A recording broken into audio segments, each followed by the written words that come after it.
bonjour dans le nom précieux de notre Seigneur Jésus-Christ de Nazareth. Pour cette émission, elle est relative à la grande campagne d'évangélisation organisée par l'Église armée de prières et de délivrance en Jésus-Christ. Elle sera pilotée par la prophétesse Brawa et du côté de la régie, nous avons Monsieur Kwasi Fulgence. Et voilà, nous avons des invités ici dans ce studio. Nous parlerons non seulement de ce programme qui est organisé dans la ville de Miyagi sur 3 jours, mais aussi nous aurons un temps de témoignage, un serviteur de Dieu qui a été totalement libéré autrefois, oppressé par l'esprit de la sorcellerie.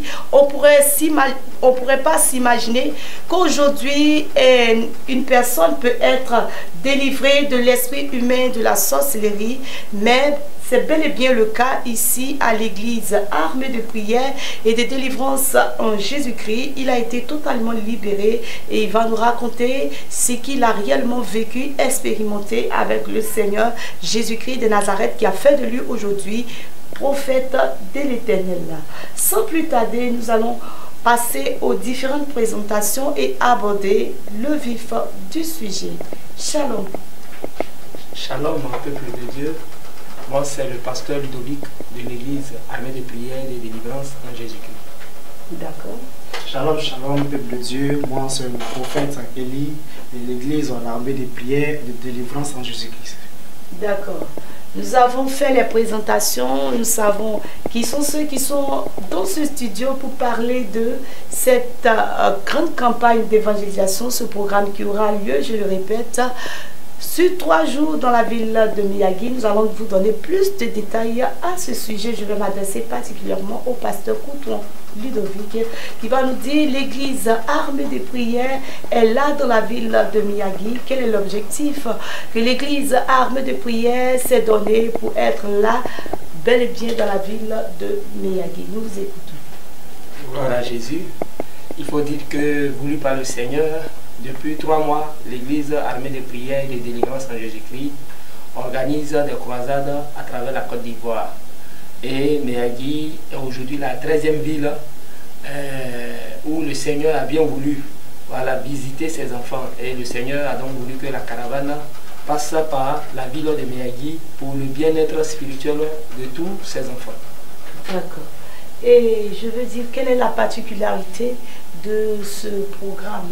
C'est sur quoi est-ce que l'accent sera mis tout au long de ce programme, ces 3 jours ici, dans la ville de Miyagi? Dans la ville de Miyagi, il faut dire l'accent sera mis sur deux éléments principaux. La première chose, c'est d'abord la connaissance de la vérité, c'est-à-dire la parole de Dieu, le plein évangile, la saine doctrine. Donc c'est ça d'abord. Et le deuxième élément, c'est la délivrance pratique. Voilà, les temps de puissance, comme on les appelle au niveau de l'église armée de prière, pour que les enfants de Dieu comprennent que nous devons vivre librement. Dieu nous a créés librement. Pas question que nos corps soient des instruments de possession démoniaque, que nos corps soient aujourd'hui des dépôts de démons. Donc il faut d'abord donner la parole proprement dit, enseigner la vérité, puisque Dieu a une seule parole. Dieu n'a pas 2 paroles, n'a pas 3 paroles, mais Dieu a une seule parole. Donc il faut donner la saine doctrine d'abord au peuple de Miyagi et ensuite la démonstration de la puissance de Dieu au travers des temps de puissance. D'accord. Vous avez parlé de quelque chose d'intéressant, à savoir, vous avez parlé de la saine doctrine. Est-ce qu'on pourrait savoir qu'est-ce que c'est que la saine doctrine? Ok, merci beaucoup, professeur Brawa. Il faut dire que la saine doctrine, c'est la doctrine de la sainteté. Vous savez, le Dieu qui nous a créés est un Dieu qui a créé l'homme à son image et à sa ressemblance. Puisque Dieu est un, mais il s'exprime en 3 dimensions. Le Père, le Fils et le Saint-Esprit. L'homme également s'exprime aussi en 3 dimensions. L'esprit, l'âme et le corps. Et Dieu voudrait que la sanctification soit à tous ces niveaux. Donc la sainte doctrine, c'est ça, c'est la doctrine de la sainteté, la vraie parole de Dieu entièrement sainte. C'est ça la sainte doctrine. D'accord. Et donc, on pourrait aussi ajouter, c'est l'obéissance à cette parole qui est pour tout et chacun de nous en tant qu'enfants de Dieu, créatures de Dieu. Nous devons nous en tenir à cette parole parce que la parole de Dieu pourrait déclarer, ne vous prenez pas à écouter la parole, mais mettez cette parole-là en pratique. Voilà cet aspect, vous avez défini cet aspect. Qu'est-ce qu'il en est de la délivrance? Parce que vous dites que l'église armée de prière est là non seulement pour prôner l'évangile relatif à la sainte doctrine, mais aussi cela concerne le procédé de la délivrance. Qu'est-ce que c'est que la délivrance? Qui sont ceux qui sont habilités à recevoir la délivrance et qu'est-ce qu'il faut faire pour recevoir cette délivrance? Effectivement, merci beaucoup, Modeste. Il faut dire qu'aujourd'hui, tout le monde est concerné par la délivrance. Voilà, tout le monde est concerné parce que nous sommes issus des liens générationnels. Nous avons des parents, des aïeux qui aujourd'hui ont tissé des alliances, souvent par mégarde ou de façon inconsciente, avec des os, des cailloux, des arbres dits sacrés, qui ne sont même pas sacrés. Et aujourd'hui, ces choses-là nous ont infecté des démons. Vous voyez, la Bible dit que les parents ont mangé de la viande et les dents des enfants en ont été agacées. Donc aujourd'hui, la délivrance concerne tout le monde.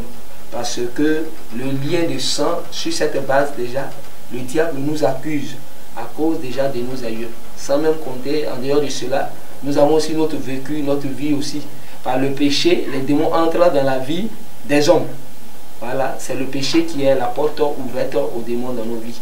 Et aujourd'hui, il y a véritablement un grand besoin de délivrance, non seulement à Miyagi, mais à travers le monde entier. D'accord.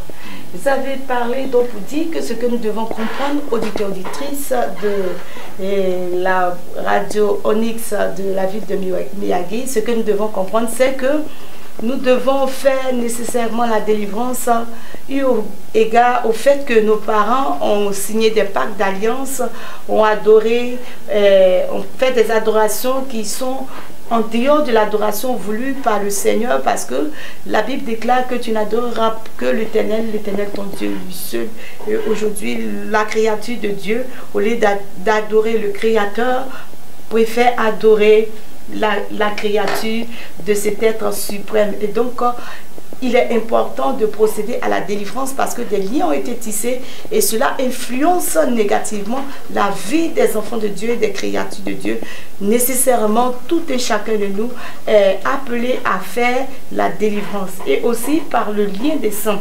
Très souvent, nous sommes affectés par cela. Il va rentrer dans le vif du sujet par rapport à son témoignage, le prophète Élie, mais au vu des témoignages qui ont été rendus, pour un enfant comme ça qui a été initié dans la sorcellerie, il faut dire que c'est le lien des sangs qui agit dans la sorcellerie, par rapport à l'esprit même de la sorcellerie, parce qu'il dira, j'ai été initié par mon oncle. Et l'oncle qui est rattaché au père de cette personne ici est uni par le lien des sangs. Donc, toujours est-il que ça pourrait ne pas être l'esprit même de la sorcellerie, mais d'autres possessions démoniaques, à savoir l'esprit de mari de nuit et l'esprit de folie, et plusieurs esprits qui peuvent nous emmener véritablement à rechercher la délivrance. Et donc nous voulons interpeller la population de Miyagi ici à véritablement rechercher la délivrance qui est nécessaire et capitale dans la vie des enfants de Dieu. Mais je voulais savoir, qui sont ceux qui sont concernés par la délivrance? Ceux qui sont concernés, je pense que c'est tout le monde. Les marabouts, les sorciers sont concernés par la délivrance, les femmes. Voilà, mais vous dites les marabouts, les sorciers, mais celui-là même qui aime sa chose, qu'est-ce qui pourrait l'emmener à vouloir véritablement, ou du moins, quelle est la raison qui justifie le fait que un marabout, un sorcier, un sataniste devrait rechercher la délivrance? Oh, bon, enfin, avant de répondre à cette question, je vais continuer pour dire que ce n'est pas seulement cette catégorie de personnes qui ont besoin de délivrance. Voilà. Même tout homme, tout chrétien, même certains aujourd'hui, enfants de Dieu, serviteurs de Dieu, ont besoin de délivrance. Maintenant, j'en viens à votre réponse pour dire que, aujourd'hui, je voudrais interpeller tous ceux qui sont aujourd'hui au service du diable. c'est-à-dire ces marabouts, ces féticheurs, les maçonniques, les francs-maçons ou les Illuminati, pour vous dire que le diable n'a rien à vous donner. Il n'y a aucune issue là-bas. Voilà, c'est un travail cadeau. Parce que vous allez beau servir le diable, il ne va pas vous récompenser. Et c'est une infection des démons et c'est l'enfer encore qui vous attend pour souffrir davantage. Vous savez, dans le séjour des morts, le diable maltraite plus ceux qui l'ont servi sur cette terre. Voilà, plus on a servi le diable sur cette terre, plus la souffrance est grande. Donc je les interpelle pour dire que c'est une voie sans issue. Aujourd'hui, le meilleur plan c'est Jésus-Christ. Donc pour dire que c'est vrai que nous vivons, nous pouvons nous en tenir à la vie de ce monde qui nous permet de pouvoir réaliser pas mal de choses, mais toujours est-il que quand on le fait, nous devons regarder à l'objectif, c'est-à-dire à la finalité. Or la finalité de tout être n'est pas de demeurer éternellement sur cette terre, mais c'est d'hériter le salut, le royaume des cieux. Donc raison pour laquelle cela justifie le fait que ces personnes-là qui sont, je veux dire, des agents des ténèbres doivent pouvoir revenir à la lumière afin de pouvoir hériter le royaume des cieux. Exactement, vous savez, Dieu, il nous aime tellement qu'aujourd'hui le Seigneur a permis la délivrance des esprits sataniques, des esprits maçons, pour faire comprendre à tous ceux qui sont dans cette catégorie-là qu'il n'y a point d'issue dans ces choses et que le diable n'a véritablement rien à nous offrir. Voilà, je dois les interpeller pour leur dire qu'aujourd'hui Dieu les aime de tout cœur, et beaucoup d'entre eux-mêmes sont des serviteurs de Dieu, ces féticheurs, ces marabouts, mais le diable ayant vu leur étoile les a corrompus et il leur a fait croire que ce sont des génies, ce sont des telles choses qui vont vous donner le pouvoir pour travailler. Non, ce sont des serviteurs de Dieu. Il faut dire qu'ils reviennent au Seigneur, qu'ils reviennent au Seigneur, lui servir, parce que les Saintes Écritures sont claires là-dessus pour dire qu'il est réservé aux hommes de mourir qu'une seule fois et après vient le jugement. Vous voyez, il n'y a pas d'exception faite aux êtres humains. Même si vous avez été marabout international, féticheur interplanétaire, le jugement, si vous mourrez sans vous repentir, bien sûr, ce que je ne souhaite d'ailleurs pas, mais vous tomberez sur le coup du jugement divin. Voilà, donc pendant qu'il est encore temps, rebroussez chemin, faites marche arrière, réfléchissez très bien. Voyez comment est-ce qu'aujourd'hui vous êtes soumis au dictat de ces génies avec lesquels vous travaillez. Comment vous-même vous ne dormez pas bien, vous êtes obligé de vous réveiller à certaines heures pour faire des rituels. Et quand l'heure n'est pas respectée, vous voyez comment est-ce que ces démons-là vous chicotent, vous frappent. C'est pour vous dire qu'il n'y a pas de pitié dans le monde des ténèbres. Il n'y a aucun grain d'amour, même 0,00001% d'amour n'existe absolument pas dans le monde des ténèbres. Venez à Jésus-Christ. D'accord, je voudrais ajouter pour dire que c'est vrai que ces personnes-là, toi qui es marabout, qui es féticheur, qui es sataniste, tu prétends déployer la toute puissance. Or, il faut dire qu'il y a une puissance qui est au-dessus de la puissance. La puissance des ténèbres est en dessous de la puissance de Dieu. Parce qu'il faut dire qu'à la vérité, nous avons des témoignages des marabouts, des féticheurs qui pensaient autrefois manifester la toute puissance, mais ont vu une puissance au-dessus de la puissance qu'il manifestait. Nous avons le témoignage du serviteur Babaké qui autrefois était sous l'emprise des ténèbres, qui était marabout et qui avait résolu être féticheur international. Et dommage, on loue le nom du Seigneur parce que il a compris que il n'y avait pas de vie dans ces choses-là, parce que c'était toujours le souci de pouvoir nuire à la vie des personnes. Tant bien vrai qu'on pourrait déployer une puissance, mais une puissance qui n'est d'ailleurs pas la vérité, et puis on pourrait acquérir une bénédiction qui est suivie de chagrin, parce que le diable, quand il te donne dans la main droite, il te retire dans la main gauche. Or la Bible déclare que la bénédiction de l'Éternel est celle qui enrichit et ne la fait suivre d'aucun chagrin. Et il faut dire qu'aujourd'hui il a retrouvé la paix intérieure, la paix de pouvoir servir le Seigneur. Il faut dire que dans la vérité, comme vous l'avez dit, parmi ces personnes, vous qui m'entendez, qui êtes accrochés à ces pratiques occultes, parmi vous, vous êtes des serviteurs, des servants de Dieu. Le diable ayant vu le sceau de Dieu, la gloire de Dieu, l'étoile de Dieu, la grâce de Dieu déployée sur votre vie, vous a carrément retiré de la vérité, celle de l'adoration du véritable Dieu qui a créé le ciel et la terre, celui qui a permis bien évidemment que nous soyons tous vivants sur cette terre. Voilà, exactement. En tout cas, c'est tellement bien dit. Je pense que le message passera pour toutes ces personnes et pour dire que Vous voyez, des ex-marabouts, des ex-satanistes ne peuvent jamais donner leur vie à Jésus s'ils n'ont pas vu une puissance supérieure à celle qu'ils avaient auparavant. Donc pour dire que pour qu'un marabout ou un sataniste se convertisse, c'est parce qu'il sait qu'il avait une puissance au-delà de la puissance avec laquelle il opérait. Voilà, je rends le témoignage. Lorsque nous étions dans la ville de Saint-Fra, les servants de Dieu, les serviteurs se déploient dans la ville pour l'évangélisation sur le terrain, accoster nos populations pour leur apporter la bonne nouvelle, mais aussi les convier à ce programme de prière qui se tient sur 3 jours d'ailleurs d'affilée.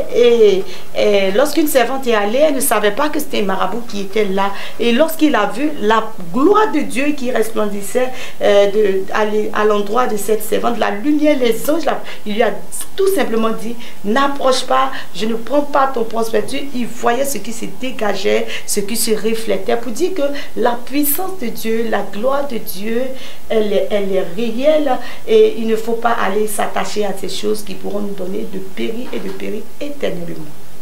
Voilà. Et le programme, si vous pouvez nous donner le programme va se tenir sur 3 jours. Est-ce qu'on pourrait avoir les différentes dates? Ok, donc le programme commence à partir du mercredi, c'est-à-dire demain. Voilà, demain, le 24 septembre. Et le programme continue le 24, le 25 et le 26, sur ces 3 jours. D'accord. Est-ce que c'est sur ces 3 jours dans la ville de Miyagi, on pourrait se poser la question de savoir où est-ce que ce programme va se tenir, bien vrai que c'est sur 3 jours? C'est à la place de l'indépendance de Miyagi. D'accord. Voilà, tous les habitants de Miyagi, à partir de demain, convergeons ensemble. Je pense que tout le monde connaît ce lieu. Et c'est à partir de quelle heure? À partir de 18 h, nous sommes déjà là-bas. De 18 h et ça finit à quelle heure? Et ça finit autour de 22 h. Donc de 18 h à 22 h. Voilà, ça c'est le premier jour, le second jour. Oui, le second jour c'est toujours à la même heure et sur le même lieu, c'est-à-dire de 18 h à 22 h. Et le troisième jour, là, c'est une veillée. Dieu nous aime tellement, il voudrait encore qu'on passe plus de temps dans sa présence. D'accord. Pour faire du bien à ses enfants. Donc le vendredi, c'est de 20 h jusqu'au petit matin, jusqu'à l'aube. C'est de 20 h jusqu'à l'aube. Et là, c'est l'apothéose pour la Miyagi. D'accord. Et donc nous convions tout le peuple de Dieu, la population de Miyagi, à prendre part à cette grande campagne d'évangélisation organisée par l'Église armée de prière et de délivrance en Jésus-Christ. Nous allons passer au témoignage sans plus tarder. Nous allons revenir à un certain nombre d'aspects relatifs à l'Église armée de prière et de délivrance. Oui, pour le témoignage. Shalom, shalom, population de Miyagi, que le Seigneur vous bénisse encore. Je suis le prophète Élie. Ce matin, je vais rendre mon témoignage pour t'édifier un peu. Et je suis mon âme content ce matin, je suis en joie parce que le Seigneur Jésus-Christ a travaillé dans ma vie. Le Seigneur Jésus-Christ a délivré mon âme. Avant, mon âme était vraiment dans le feu, mon âme n'était pas en paix. Mais je suis dans la joie parce que mon âme est en paix dans la présence de Dieu. Et mon témoignage, ce n'est pas pour glorifier le nom du diable, mais c'est pour déstabiliser ses œuvres. Amen. Que le Seigneur vous bénisse. Et je vais d'abord commencer par mon initiation. Comment c'est passé? Moi, j'ai été initié par mon oncle, le grand frère de mon papa. Et il est venu un vendredi, il n'y avait personne à la maison. Il m'a pris sur son vélo, nous sommes allés dans un village de la région du Humboldt. Je viens de Katola. Et nous sommes allés au village, on a dormi, le lendemain il m'a pris, on a pris la route du champ, la route de la brousse, on partait, en tout cas le chemin était long. Et tout à coup nous sommes rentrés en brousse, et dans la brousse j'ai vu une petite cabane, et il me dit c'est dans la cabane qu'on va rentrer. Quand tu vas à la cabane, on te dit 2 personnes vont rentrer dedans, tu crois pas.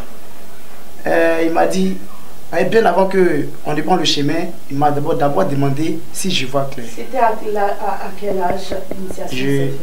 J'avais 6 ans. D'accord. Oui, j'avais 6 ans. Il m'a d'abord demandé si je vois clair. J'ai dit oui, moi je vois clair. Puisque je voyais les gens, je voyais tout ce qu'on doit voir. Il m'a dit non, que moi je ne vois pas clair. Donc, quand nous sommes arrivés en brousse, il m'a dit de me déshabiller, je me suis déshabillé, il m'a lavé avec l'eau de canari, il y avait l'eau, il y avait canari, il l'a renversé sur moi. Et j'étais nu, Et effectivement, nous sommes rentrés dans la cabane. Quand nous sommes rentrés, il y avait au moins trois canaris. Il a pris ces canaris, il a versé sur mon corps, j'ai bu aussi. Dans ces canaris, il y avait du sang, j'ai bu le sang. Je vous dis, quand j'ai bu le sang, il y a une force qui est rentrée en moi. Il y a une force qui est rentrée en moi. Et automatiquement, cette force-là m'a permis de voir. La manière qu'il voulait que je voie, cette force a permis de voir des choses que je ne voyais pas avant. Je voyais des gens qui étaient nus, je voyais des gens qui marchaient sur la tête, je voyais des choses que je ne voyais pas. Et c'est là qu'il me dit, si tu vois que la nuit t'est demandé, si tu vois clair, tu m'as dit oui, tu vois clair, et je t'ai dit que tu ne vois pas. C'est comme ça, c'est à cause de ça. Donc, tu vas maintenant, à partir d'aujourd'hui, tu vas voir clair, tu vas voir comme moi. Et c'est par là, on a fini, il m'a présenté, étant dans la cabane, on a fait un peu le parcours. Il m'a présenté, à l'intérieur, l'intérieur était grand. Quand tu rentres, quand tu commences à voir, ça devient comme un quartier, ça devient comme une maison en plus.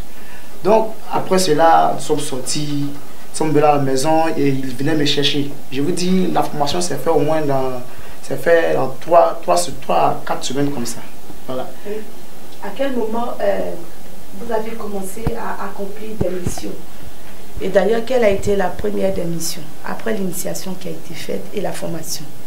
Bon, après ma formation, j'ai fait beaucoup de missions. J'ai fait beaucoup de missions. Là, je ne peux pas citer, mais je faisais... Vous ne pouvez pas définir les nombres, voilà. Mais vous pouvez quand même citer les missions auxquelles vous avez pris part. Oui, oui. Je divisais aussi les foyers. Je séparais monsieur, madame, ils sont dans la même maison, je les séparais. Comment est-ce que vous arriviez à séparer des personnes qui sont mariées? Bon, j'avais beaucoup de cuidants, j'avais beaucoup de puissance pour ça. Il y avait des cuidants quand je mange et je passe dans ta cour. Je passe dans ton coin et puis je fais des crissis. Quand je sors à midi, il y a quelque chose qui va se passer et qui n'aura même pas de tête, qui n'aura même pas de queue. Et vous allez commencer à vous discuter. Et dans la discussion, souvent la séparation arrive. Voilà, vous vous séparez sans tête, vous séparez sans... Voilà. Donc il y avait le pouvoir de séparer des couples qui n'avaient pas le feu, qui n'avaient pas le Saint-Esprit. Voilà, tu avais le pouvoir de déstabiliser ça, il y avait le pouvoir de détruire le foyer des gens. Voilà, et puis aussi des chrétiens qui ont un pied dedans, un pied dehors. J'arrivais aussi à les séparer aussi. Le monsieur est dedans, la dame n'est pas dedans. J'arrivais aussi à séparer ces foyers. Voilà, parce que il y avait toujours des portes. Il y avait toujours des portes pour rentrer. Voilà, ça on dit, si tu es dedans, il faut être totalement dedans. Voilà, il faut être totalement dedans. Si tu adores le Seigneur, si tu adores le Seigneur, il faudrait que l'adoration soit totale. Soit totale même. Il ne faut pas avoir un pied dedans, un pied dehors. Si c'est un pied dedans, un pied dehors, tu es dehors. Voilà, donc j'arrivais aussi à séparer ces couples. Et je vais dire aussi dans la sorcellerie, je pouvais... Je rappelle là pour tous ceux qui viennent de nous prendre en marche, sachez que vous suivez l'émission relative à la grande campagne d'évangélisation organisée par l'Église Armée de prière et de délivrance en Jésus-Christ. Et vous suivez, vous écoutez le témoignage des serviteurs de Dieu qui autrefois étaient sous l'oppression de l'esprit humain de la sorcellerie. Pour dire il était sorcier et aujourd'hui il a été totalement libéré. Nous poursuivons. J'ai aussi dit à la population de Miyagi, tu peux dormir avec un sorcier sans te rendre compte, tu peux vivre avec un sorcier. Tu es là, tu ne sais pas. On peut initier un sorcier sans ton autorisation. Parce que moi-même, ils m'ont initié, mes parents n'étaient pas au courant. J'ai fait tous les 11 années dans la sorcellerie. Mon père et ma mère ne savaient pas. Or, c'est moi-même qui étais à la base de la pauvreté de la famille. J'avais pris la richesse, j'avais pris tout. J'ai gâté le travail de mon père, j'ai gâté le travail de ma mère. Et on vivait une vie misérable. Mais mes parents ne savaient pas que j'étais dans la sorcellerie. Je vais vous dire quelque chose.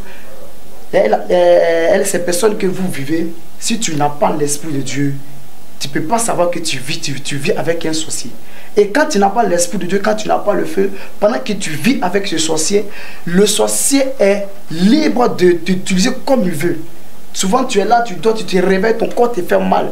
Les sorciers sont venus danser sur ton corps. Ils ont pris ton âme, ils utilisent ton âme, ils jouent avec ça. Souvent, quand ils ont besoin de quelque chose dans leur royaume, ils vont venir retirer ça en toi. S'ils ont besoin de cheveux, ils vont venir retirer un peu, aller travailler. Vous voyez, quand tu peux vivre avec ces sorciers, tu n'es pas au courant. Tu dis non, ma vie, ça ne va pas, ça ne va pas, ça ne va pas. Et tu accuses d'autres personnes. Oh, le sorcier vit avec toi. Parce que moi-même, j'ai vécu ça. Mes parents n'étaient pas au courant. C'est quand le Seigneur m'a délivré, quand le Seigneur a travaillé dans ma vie, c'est là maintenant, j'ai commencé à faire le témoignage et mes parents ont su que j'étais dans la sorcellerie. Après combien d'années de pratique?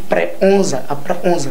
11, bien fait, bien fait. Et vous avez parlé de la mission que vous aviez accomplie, celle de diviser les foyers. Quelle autre mission que vous avez accomplie? Oui, j'ai initié aussi les élèves. Vous savez, dans les différentes écoles, hôpital, marché, c'est des lieux qu'on peut facilement initier les gens, envoûter aussi les gens. C'est des grands lieux, mais c'est des grands marchés, puis des grands marchés qu'on peut facilement initier des élèves, initier les gens. Hôpital que vous voyez, à l'école aussi, même le marché, les légumes que tu peux, à travers ces légumes, on peut t'envoûter, on peut t'initier, on prend aussi ton âme, tout ça. Voilà. Comment est-ce que ça se passait à ce niveau? À l'école, je pourrais aussi changer, retirer ton cerveau. Voilà, parce qu'un sorcier est très jaloux. Un sorcier est très jaloux quand il ne veut pas voir son ami avancer. Donc si quelqu'un manifeste un tel caractère de jalousie et qu'il n'arrive pas à se réjouir du bonheur de l'autre, à ce moment il manifeste un caractère de la sorcellerie. Mais vous avez dit que vous arriviez à initier. Comment est-ce que vous procédez à l'initiation des élèves en classe autrefois? Les élèves, je passais par la nourriture. D'accord. Je passais par la nourriture. Un exemple, par les jus, par la ticket, par le riz. En tout cas, c'est par la nourriture aussi et par les rêves. On dit que c'est un simple jus, c'est une simple nourriture, c'est de la ticket par exemple ou du riz. Mais comment est-ce que tu arrivais, comment se faisait, voilà, ce système? Tout se passait dans le spirituel. D'accord. Voilà, la ticket est là physiquement. Il mange la ticket, mais dans le spirituel, je transformais ça en sable. Voilà, lorsque tu manges, tu as fini de manger, ton bas-ventre peut commencer à te faire mal. Ça commence à te faire mal. Ton bas-ventre, souvent, si vous remarquez, quand vous finissez de manger certains trucs, vous ne vous sentez plus à l'aise. Le bas-ventre commence à vous faire mal, la nourriture a été transformée. Et c'est par là aussi je passais aussi à envoûter ses élèves, à initier ses élèves. Au fur et à mesure que je transforme la nourriture, au fur et à mesure que tu manges, l'initiation se fait avec l'envoûtement aussi. Le bissap, je pourrais transformer le bissap en sang. Voilà, on dirait, j'ai donné l'exemple tout à l'heure, on dit c'est par le lien des sangs. Est-ce véritablement par le lien des sangs, on arrive par exemple, les élèves avec lesquels vous êtes en classe, vous n'avez pas le même père, la même mère, vous n'avez pas un lien de parenté, mais vous arriviez à envoûter. Comment est-ce que vous arriviez à le faire? Par quel moyen? Par quel procédé? Vous savez, le monde spirituel est très vaste. Voilà. On doit avoir l'autorisation d'abord de quelqu'un de la famille. Dans la famille qui est sorcier comme nous. Voilà, à travers ça c'est très facile aussi à t'envoûter et à t'initier. Alors on doit s'entendre. Je m'entends d'abord avec ces personnes et automatiquement ils me donnent le bouton vert et ils appuient aussi le bouton vert et c'est très facile pour moi de rentrer dans ta vie pour t'initier et pour t'envoûter. Tu ne peux pas parce que l'autorisation m'a donné depuis le monde spirituel. Donc toi tu ne peux pas m'échapper. Tu ne peux pas m'échapper parce que rien ne te bloque, rien ne te ferme. Voilà, c'est comme ça. On passe par des gens, on règle ça dans le spirituel et le physique est très facile à faire. D'accord. Vous avez dit que vous avez initié des élèves, mais très souvent nous voyons de graves accidents sur les autoroutes, des accidents vraiment, on n'arrive pas à comprendre, je veux dire, le déroulé même de cette situation. Et puis, bon, est-ce que cela est dû très souvent je vais dire, aux agissements du monde spirituel, du monde des ténèbres, de la sorcellerie et autres? Parce qu'on en a entendu des témoignages. Est-ce que cela a été votre cas dans l'une des missions que vous aviez accomplies en étant sorcier? Oui, effectivement. Vous savez, pendant les fins d'année, le royaume de la sorcellerie, le monde spirituel a besoin du sang. Voilà, moi comme ça, quand dans le monde spirituel, quand je donne une date, quand la date arrive et je n'ai pas eu du sang, je suis obligé parce que moi j'étais arrivé à un niveau où je faisais ma sorcellerie physiquement comme spirituel. Voilà. Dans le spirituel, si je cherche, j'ai cherché, je n'ai pas eu durant toute l'année, je suis obligé de chercher sur le plan physique. Et je viens, je m'arrête sur la route. Souvent les accidents qui se font sur par des cas, c'est pas très simple. Je m'arrête sur la route, je pourrais faire croiser 2 voitures en même temps et le sang qui va verser, je prends pour moi et je me cherche. Donc les accidents qui se font là, c'est pas simple. C'est de la sorcellerie. Ils ont besoin de quelque chose pour fermer le trou dans le monde spirituel. D'accord, je reviens sur le fait, tout à l'heure vous avez parlé, vous arriviez à travailler dans les hôpitaux et les marchés. Comment est-ce que ça se passe? Dans un hôpital, c'est un lieu où l'on va pour véritablement acquérir la santé, pour être bien traité et retrouver la santé. Mais comment est-ce que dans l'esprit, le monde des ténèbres arrive à agir sur tout l'esprit mais de la société? Ok, dans les hôpitaux, vous savez, étant dans le ventre, le diable, quand il voit ton étoile, il voit ton étoile, comment, si tu es derrière un serviteur, ton étoile brille. Mais si tu dois sortir dans une famille qui n'a pas la présence de Dieu, c'est très facile. Quand on va dans les hôpitaux comme ça, on récupère l'âme des bébés, on récupère les enfants qui ont une forte grâce. Voilà, on récupère les âmes, on récupère l'esprit et c'est par là, automatiquement, on rentre dans leur vie, on commence à les initier. Parce qu'ils ont une forte grâce. Donc, ils doivent servir le diable. Mais les enfants, ils sont innocents, ils viennent juste de naître. Quel est le lien? Sur quoi est-ce que vous appuyez pour... Le lien, c'est que il n'y a pas de barrière, il n'y a pas de feu, voilà, qui peut nous bloquer. Il n'y a pas de quelque chose, il n'y a pas... L'esprit de Dieu n'est pas dans la famille. Parce que la famille, si la famille n'a pas l'esprit de Dieu, la famille n'a pas le feu, avant c'était... On avait peur du feu, avant c'était le feu. Donc, quand on voyait le feu, il y a un feu au-dessus du feu. Le feu, notre feu était différent que pour eux. Quand on voit ce feu, on ne peut pas toucher tes cheveux. Voilà. Au vu de certains témoignages, je l'ai dit, lorsque la base légale de la relation n'a pas été admise, c'est-à-dire que papa et maman n'ont pas été légalement mariés, cela aussi est une porte. Est-ce que cela a été votre cas dans l'initiation ou dans l'oppression des enfants qui venaient juste de naître? Oui, ici, maman et papa ne sont pas mariés. Dans la sanctification, voilà, ils ne sont pas mariés, ils ne vivent pas une vie de sanctification, c'était très facile de vraiment détruire la vie de ce bébé. Donc, on partait dans les hôpitaux, on les initiait, tout ça, même les médicaments qu'on vous donne, les sirops qu'on vous donne, on transformait. Il y a des sorciers mais qui se trouvent, les médecins sorciers. Là, oui, il y a des médecins sorciers. Et là aussi, c'était très facile pour nous. Voilà, on pouvait communiquer avec eux en esprit. Et puis dans le spirituel, et puis ça c'est facile de rentrer, tu récupères moi je récupère les bébés automatiquement, je peux même ma bouche sur l'enfant. Quel conseil donner à ceux qui vont se traiter dans les hôpitaux, parce que voyons tout ce qui est dévoilé comme, je vais dire, secret, ce qui se passe là-bas. Quelle attitude pour un enfant de Dieu, pour une créature, d'adopter pour ne pas être victime de ces réalités spirituelles? Le conseil que je peux donner à la population de Miyagi, c'est que donnez votre vie à Jésus. C'est Jésus seul, c'est le Saint-Esprit qui peut te protéger. C'est le Saint-Esprit qui protège. C'est le Saint-Esprit qui peut vraiment prendre soin de ta vie. Parce que si tu n'as pas le Saint-Esprit, ta vie est libre, ta vie est vraiment libre. Si tu n'as pas Jésus, Jésus seul, c'est Jésus seul qui nous protège. C'est juste ceux qui protégeaient ceux qu'on n'arrivait pas à détruire leur vie. C'est juste ceux qui les protégeaient. C'est la présence de Dieu, la main de Dieu qui était sur leur vie, ça qui faisait qu'on n'arrivait pas à toucher à leurs cheveux.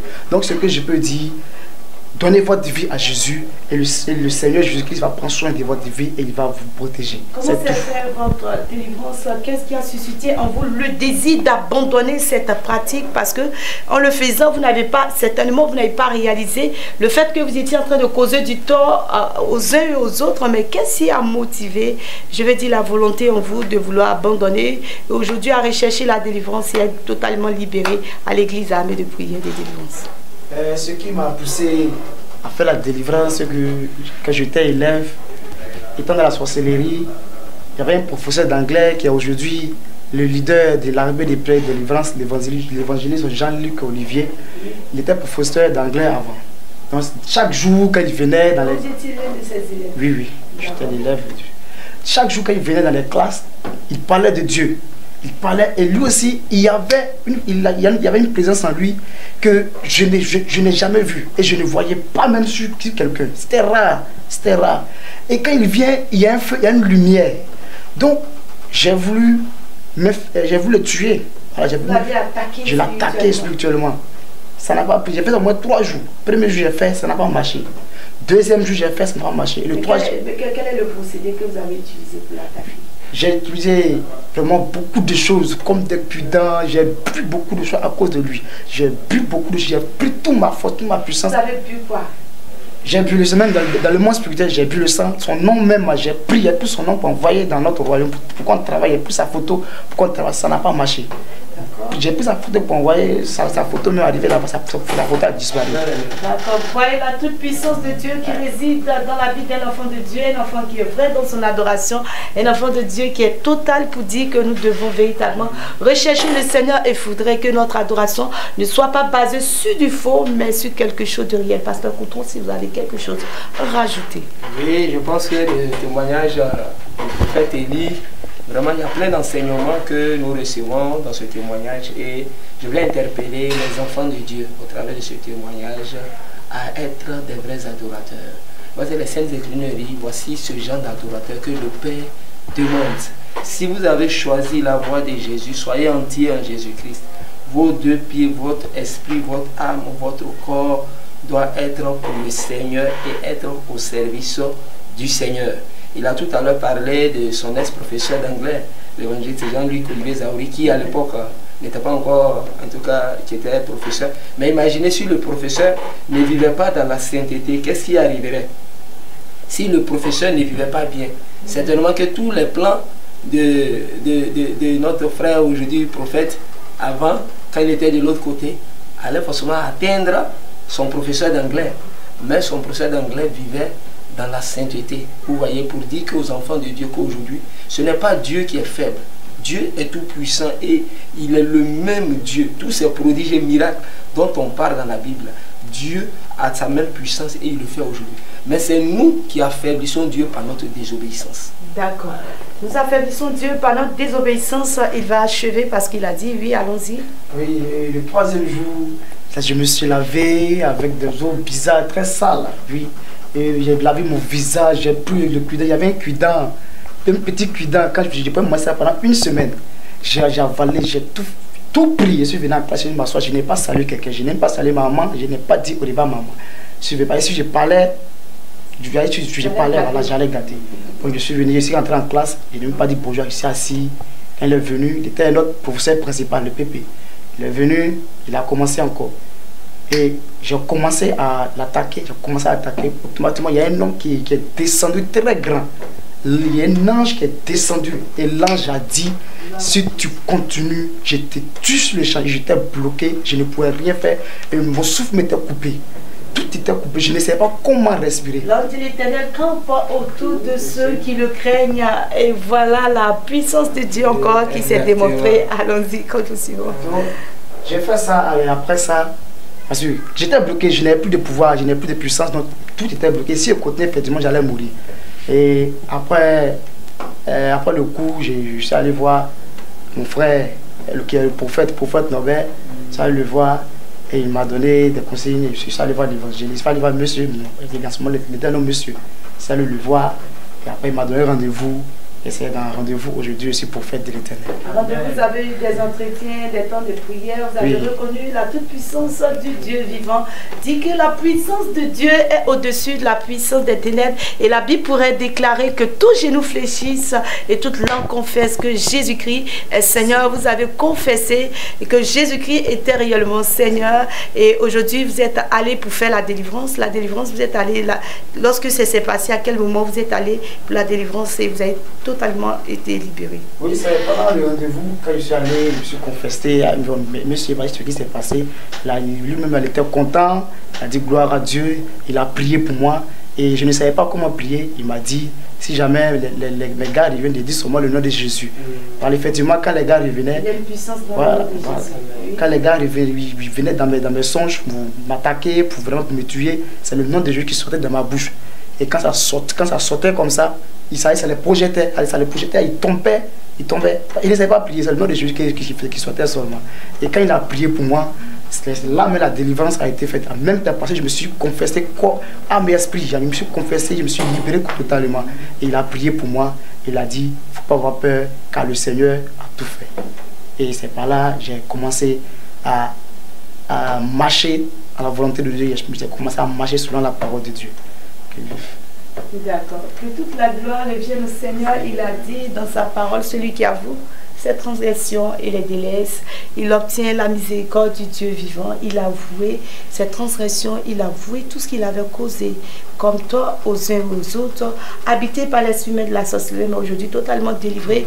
Pour cela, interpeller tous ceux qui nous écoutent, auditeurs, auditrices de la radio Onyx, voyez que le Seigneur est merveilleux, il aime ses enfants, raison pour laquelle à l'église armée de prière, nous ne prions pas contre les sorciers, parce que nous ne prions pas contre les marabouts, les féticheurs, les satanistes, parce que parmi vous, il y a des serviteurs, des servants de Dieu qui sont appelés à déployer la toute-puissance de Dieu, à œuvrer pour le salut des âmes.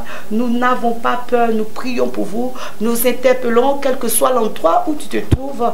Ce programme est organisé pour toi et assez rapidement, vous allez nous donner, je dirais, l'église. Là où est située l'église, parce qu'il faut dire que l'église armée de prière est certainement située dans la ville de Meyagi.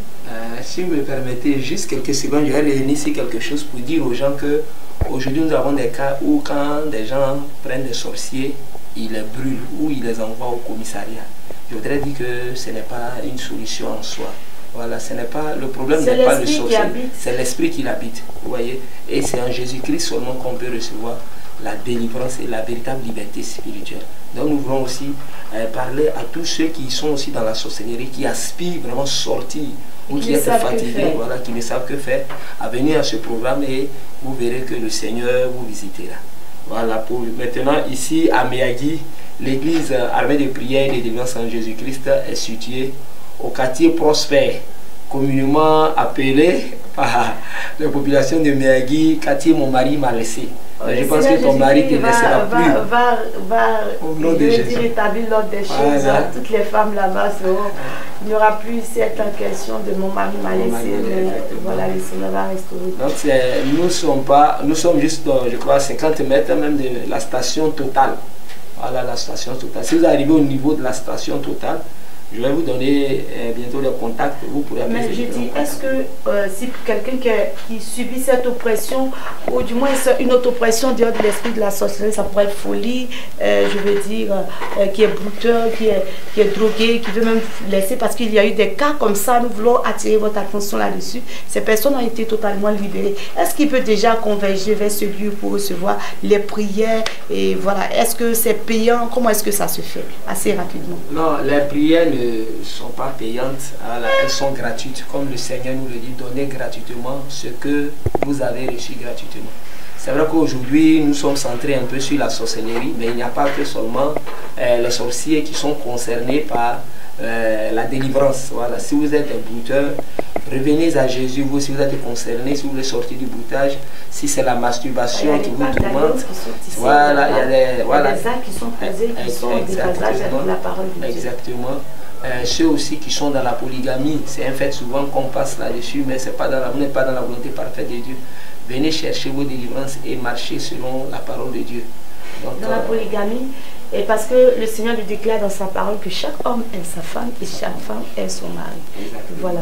Et donc nous sommes là non pas pour juger, mais pour dire ce qui résulte de la parole de Dieu qui est une boussole pour tout et chacun de nous. Et donc nous voudrions vous convier, nous le rappelons à tous ceux qui nous suivent de près comme de loin, à converger à la place de l'indépendance durant ces 3 jours pour bénéficier de la grâce de Dieu, mais aussi, mais avant, si vous éprouvez le besoin qu'on vous soutienne dans la prière, vous pouvez converger, mais je pourrais vous poser la question de savoir qui sont ceux qui sont concernés par ces différentes prières que nous voulons adresser à l'endroit de ces personnes-là. Tous ceux qui souffrent, en tout cas tous ceux qui souffrent, que ce soit des problèmes de folie, que ce soit des maladies dites incurables par la... Qui sont ces personnes-là? ça pourrait être, quelqu'un pourrait dire par exemple, moi je ne suis pas chrétien, moi je ne suis pas dévote, je ne suis pas de l'église armée de prière. Qui sont ceux qui sont concernés? Oui, tout le monde est concerné, y compris même les musulmans ou les animistes. Vous savez, ici, il ne s'agit pas d'une religion, mais il s'agit de voir la main de Dieu agir dans votre vie pour régler la situation, voilà, qui vous tourmente. Parce que la maladie ne connaît pas la religion. La sorcellerie n'est pas seulement dans une région et fait exception dans une autre région. Donc si vous êtes des musulmans, que vous êtes des animistes, vous êtes dans une autre religion, et Kanka, Rose-Croix, les Raéliens, venez à ce programme, vous êtes tous concernés. Voilà, vous êtes tous concernés, il n'y a pas d'acception de personne. Tout le monde est concerné. Mais si vous êtes des fervents musulmans ou même des imams, venez à ce programme. Je sais que Jésus-Christ vous aime et il veut vous restaurer. Si vous êtes éprouvé par une situation, par une maladie incurable dont la médecine a déclaré impossible, le Seigneur Jésus-Christ, il est le Dieu de la véritable délivrance, le Dieu qui a dit dans sa parole, c'est pas ces maîtres issus, nous sommes guéris. Il y a eu des cas où des personnes qui étaient habité par, qui souffraient du VIH-Sida, du cancer, de l'insuffisance rénale et bien d'autres maladies ont été totalement délivrés, restaurés, transformés. Il a la capacité de le faire car Jésus-Christ de Nazareth n'a pas changé. Il est le même hier, aujourd'hui et éternellement. Effectivement, pour attester tout ce que vient de dire l'apôtre Bourawa, je vous invite à aller sur le site de l'église Armée de prière et de délivrance en Jésus-Christ, sur YouTube et Facebook. Vous verrez également ces témoignages dont elle parle, des témoignages des cas de délivrance, de maladies dites incurables par la médecine mondiale et moderne, des cas de délivrance de toutes sortes d'esprits de génie, de sorcellerie et des satanistes de haut rang. Quand je dis de haut rang, c'est en connaissance de cause. Voilà. Le pasteur Judas Christian qui avait un dragon à sa tête, qui était à un certain niveau du satanisme, a été libéré aujourd'hui. Il est pasteur en France, dans une église, dans l'une des églises de l'église armée de prière. La servante de Dieu Kéoulé Anne Sarah, qui était 10e autrefois franc-maçon, en Côte d'Ivoire 25e dans le monde. Aujourd'hui, elle est totalement libérée. Elle est présentement là dans nos murs, ici, dans la ville de Miyagi. Assurément, elle viendra dans ce studio pour rendre compte de son témoignage, pour voir la véracité des faits que nous disons. Sont des preuves palpables, des choses que nous n'avons pas imaginées. Nous ne sommes pas là pour, je vais dire des choses qui ne sont pas concrètes, parce que nous marchons dans la vérité et dans la vérité, parce que le Dieu que nous adorons, il est le chemin, la vérité et la vie. Vous pouvez donner les contacts pour ceux qui voudraient encore de plus amples informations, oui, à pouvoir nous contacter, à se rendre à ce programme. Ok, donc les contacts, nous avons le 07 13 47 62 92, le 07 47 95 08 71 et le 05 44 61 73 42. Je reprends encore. Le 07 13 47 62 92. 07 47 95 08 71 et le 05 44 61 73 42. Je voudrais aussi profiter pour inviter tous les hommes de Dieu à venir à ce programme. Voilà, nous invitons tous les serviteurs de Dieu. Nous d'abord, nous les saluons et nous bénissons le nom du Seigneur pour tous les serviteurs de Dieu de Miyagi. Les serviteurs et les servants de Dieu. Voilà, nous saluons également aussi les autorités de la ville de Miyagi, les autorités.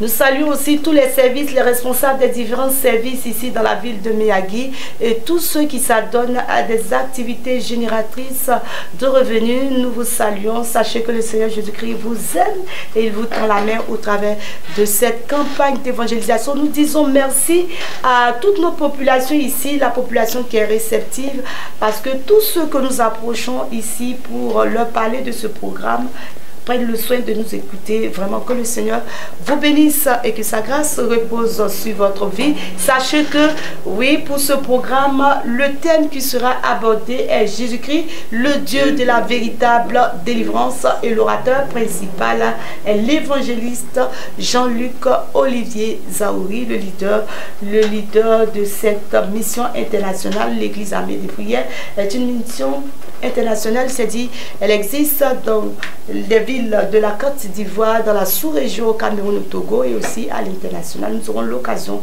de vous donner plus d'infos, de détails à ce sujet. Sachez que nous avons été très heureux d'être avec vous et d'ici là, bon, nous devrons nous quitter et pour que nous puissions encore revenir ici encore dans ce studio, nous vous donnons rendez-vous à partir de 17 h pour une autre émission et pour d'autres témoignages. Sachez que cette émission vous a été présentée par la prophétesse Brabois et du côté de la technique, nous avons eu le privilège, l'honneur de monsieur Fulgence Kwasi, directeur de la radio, qui nous a fait ce privilège de pouvoir au niveau de la technique diriger cette émission, permettre la réalisation de cette émission. Et nos invités ici, nous avons eu le pasteur Coutouin et le prophète Élie de l'église Harmonie.